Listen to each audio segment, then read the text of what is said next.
presented by Uma Music Limited.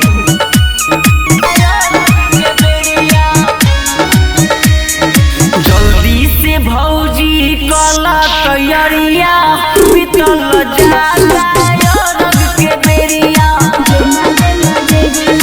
जल्दी से भौजी कला तैयारिया बीतल जाला रंग के बेरिया।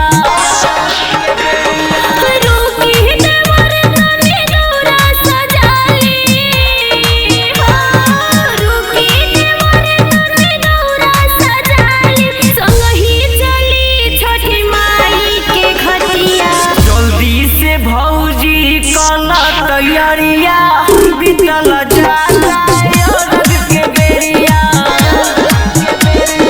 जल्दी से भौजी कला तैयारिया बीतल जाला रंग के बेरिया।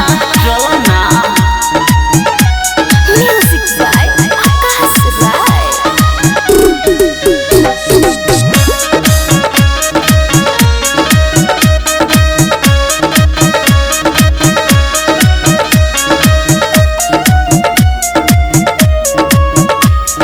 गंगा जी के तीरे तो भीड़ होला भारी।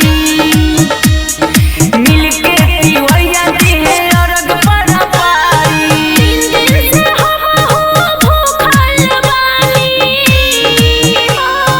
3 दिन से हम भूखल बानी।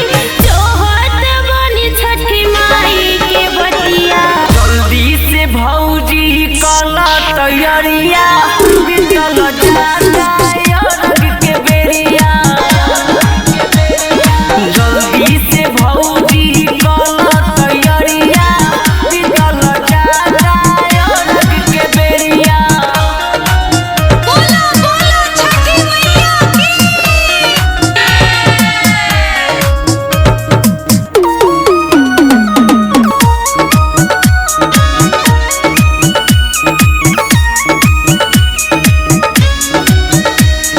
छठी माई के महिमा तो हवे महान हो।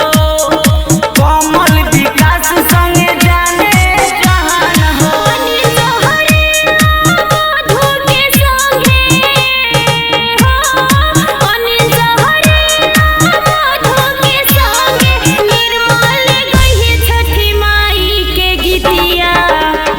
जल्दी से भौजी कला तैयारिया बीतल जाला रंग के बेरिया।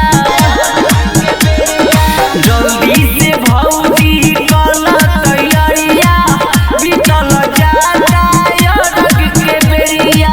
चलो ना लेट होता। स्टूडियो उमा म्यूजिक केसरी बाजार।